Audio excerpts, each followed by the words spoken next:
I did hear a lot of what you were saying to FP, and I wonder how your thought has sort of evolved throughout the last 48, 72 hours, because on Tuesday, you sounded like you thought this puppy was like one of the birthday gifts Christy or the kids wrapped up for me last night. Like, this thing's all wrapped up, and just go ahead and tuck it away, and let's get ready for Vegas. Yeah, let's get ready for Vegas. And, I've got a room in somebody's house, and I clicked on the link, and it turns out it's just a cot for $75 a night. But you know what? I think I might click yes on that. Are you being? Dude, I'm dead serious. You're not being real. You're being serious? I'm being serious. It's about 30 minutes off the strip, and it's like $75 a night. And I click on it, and I go to the bedroom, quote unquote, and it's a cot. I'm talking COT. And I was like, wow, $75 a night for a cot? You know what? Lord. I'm in, because you go to Vegas, and honestly, you're not spending that much time in your room anyway.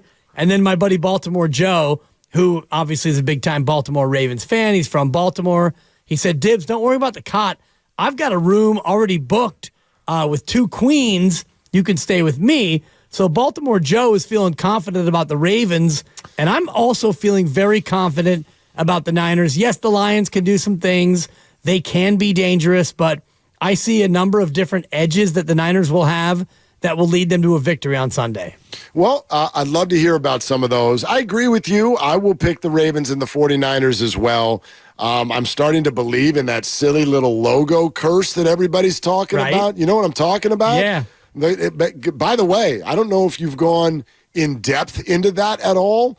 For those of you who don't know what we're talking about, last handful of years, the Super Bowl logo comes out at the beginning of the year, and the 2 colors that are in the logo have been the colors of the teams that end up in the Super Bowl. But not just that, the color that's less represented in that logo is the team that wins the Super Bowl. Which color is less represented this year, purple or red? Red. 49ers win the Super Bowl, apparently. It's already been written. Well, book it and bet it before you get to, after Sunday, when the odds will plummet. Because if it is Ravens-Niners, the Ravens and the Niners will be favored by 3.5 or 4, depending on how these games go. Depending on how they go, yep. If you want to get it now, the Niners are still, I think, plus 180 or plus 200 to win the whole thing. So now would be the time to bet it if you believe in that Super Bowl logo conspiracy thing. I want everybody to hear something Dan Campbell said about Kyle Shanahan, but first, give me a little bit on these matchups that you love with regard to why this is going to be such a damn cakewalk for the 49ers on Sunday night. Well, Lions with a backup guard, and I do think that the 49ers are hearing all the chatter about how bad they played against the run, and I debunked it yesterday. FP and I broke it down. If you take out the 53-yard run from Jones, well, then they averaged, and you and I talked about it, they averaged about 3 yards a tote, and that includes the minus 11 that Jordan Love had on his one ill-fated fumble and then the keep, and he lost 11 yards on that play. I think the Lions, they have a good offensive line, but they're down a tackle. They're down a guard, and I think that the Niners' interior pass rush will be disruptive of Jared Goff, and if you pressure Jared Goff, he will throw interceptions. So I think that the Niners are going to present a more formidable pass rush and run defense than they did against Green Bay, and also than Detroit faced against Tampa Bay. So that, to me, is edge number 1. And the other edge is simply Christian McCaffrey against a subpar or a bad Lions run defense. I think that the Niners will be able to run the ball ad nauseum. I think McCaffrey has a big game on the ground. I think the Niners control the tempo, and they put the Lions into a spot where they have to play from behind, and that's not what Jared Goff wants to do. I like the Niners by 10. Okay, interesting. I don't see the Lions. Where are you coming up with that the Lions have a bad run defense? That's one of the top 7 rush defenses in football, ranked all year. I think when you get McCaffrey out on the edge, and I think when you get the Niners offense starting to hum, and I don't know if Debo is going to be able to play. If he is, then I think you're going to have the ability to get the motion going and get Detroit on its heels. And I think Christian McCaffrey is going to be able to really have a good game on the ground. Yeah, I mean, look, he's Christian McCaffrey, and they're the 49ers, so I'm not saying that they won't be able to run the ball. I do wonder, though, if you want sort of a sour prediction, if you will. Well, put it this way. I got that yesterday from FP. I mean, I know. He sounds terrified of every 49er game right now, but and that's fine. He might be right. The Lions are not bad. Like they are formidable.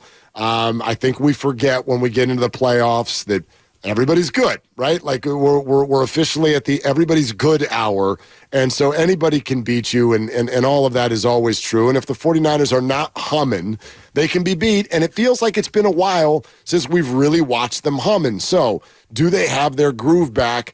I think we'll find out, but I think that most of the people I watched with over the weekend spent the majority of the night, and I was one of them, going, gosh, it feels like more of these drive starters should be McCaffrey handoffs. Like I'm surprised that he's not getting more run out of the backfield, especially on a rainy night, especially when Brock looks shaky.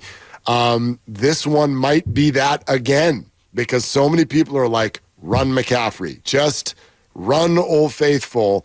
I think that the Niners' edge in this football game offensively is through the air. Now, that's affected by whether or not Debo plays. We don't know yet. I sort of feel like it's trending in the right direction. We'll find out.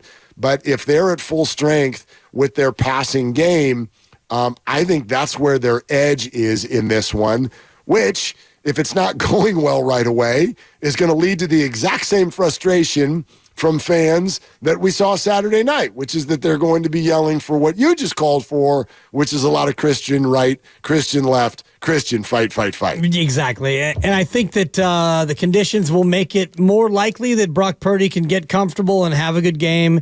And I was skeptical of Brock with a wet ball and in bad conditions, and it turned out that was an issue. Glove on, glove off. And we know now that based on what we're looking at right now out the window, it's blue sky and it's going to be sunny all the way through Sunday. So the track should be fast. The conditions should be really good for Brock Purdy to go out there and throw the football. And yeah, the Lions pass defense, not very good. So I don't see the Lions defensively putting up much of a fight. I know that Aiden Hutchinson is really good, but outside of that, I don't see anybody on the Lions defense that scares me. So I think the Niners should be able to control the tempo, control the action, and maybe not score at will, but score pretty often and be able to get 3s and 7s much more than they have to punt. Well, we used to remember off at the beginning of the year, and in these win streaks, we were calling it a Purdy 30, and it was what we were always throwing out there. It's been a while. It has been a while. Let's see, 24-21 over the Packers. Go back to Purdy's last start after that in Washington. I know that they cruised in the second half, but only scored 27 in that one. And it took a minute to kind of shake the Commanders loose. Game before that was the Christmas game against Baltimore, where it was pretty shaky. So it's not that many games, but you got to go back to well over a month ago before to get to the last time the 49er offense looked like that machine that it can sometimes look like, that sort of inspires all that confidence. Yeah, and that was Arizona, which, that game was 45-29 at Arizona, and you put up 28 against Seattle. You didn't need much more. You did hammer Philadelphia. You had 30 against Seattle, 34 against Jacksonville. So the offense, I think, is there for the having in terms of can you get 30 points? And I don't think that the Lions defense overall is that scary to where you're going to have to worry about that. I do think that 30 points is what you need to win this game, though. I think the Lions will have an ability to score points, whether it's on the ground or through the air with Amon-Ra, your guy, St. Brown, your fantasy star, and Laporte's a good tight end. They have a couple of good running backs. They have other weapons they can deploy offensively. I think that this game is going to be a 34-24 kind of a ball game, maybe 31-28. It's going to be a game where you need to get to 30 to get the win. 31-28. I think Bill Walsh used to do this, and I'll never forget it because it was, quite frankly, one of the first football games that I remember watching when I had not even turned 7 years old yet, and the catch game. Bill Walsh said before that game that he sort of predicted that he goes, look, I think this is the type of game where, whoever wins is going to score 4 touchdowns, and the loser is going to get 3. and he was spot on accurate with how that thing ended up playing out. The fourth touchdown being the Dwight Clark score, and the 49ers win and go on and win the Super Bowl a couple of weeks later. You know, you look at this now, like what you just threw out there, 8 touchdowns in this game. I'll take the under on that. I'll definitely take the under on that. And I would not – it's funny. Look, you take a trip to the Super Bowl in any form, but I would not feel great about a defense that just struggled to touch Jordan Love if they give up 4 touchdowns to the Lions and then send them on their way to either go face Patrick Mahomes or Lamar Jackson. That would suggest to me that the defense has something that's not working right.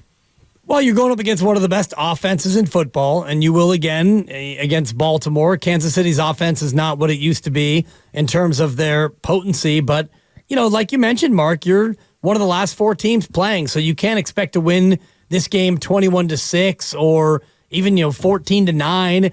The Lions are going to score, and if you win this game and you go up against Baltimore, Baltimore's going to score. So it doesn't mean your defense is bad. I think what happened last weekend is a good barometer for this defense because everybody wants to talk about how the run defense wasn't good enough. And, yeah, they weren't good enough. But in the red zone, the Packers were only 2 of 5. So you get to the red area, and that ultimately is where this game's going to be won or lost. I always think that the number 24 is the red light. That's like you can maybe win the game if the other team gets to 24. If they go over 24, as the 49ers, the way they're constructed, they're in trouble. And history has bared that out. When you look at from Baltimore to Cincinnati, the teams that have beaten them this year, Niners have got to keep the Lions to 24, preferably 21 or less. Guess what? It's an adorable night right here on 95.7 The Game. Warriors and Kings, 7 p.m. Warriors live with our buddy. You just heard him a little bit ago. Evan Giddings is going to start at 6 right when we're done.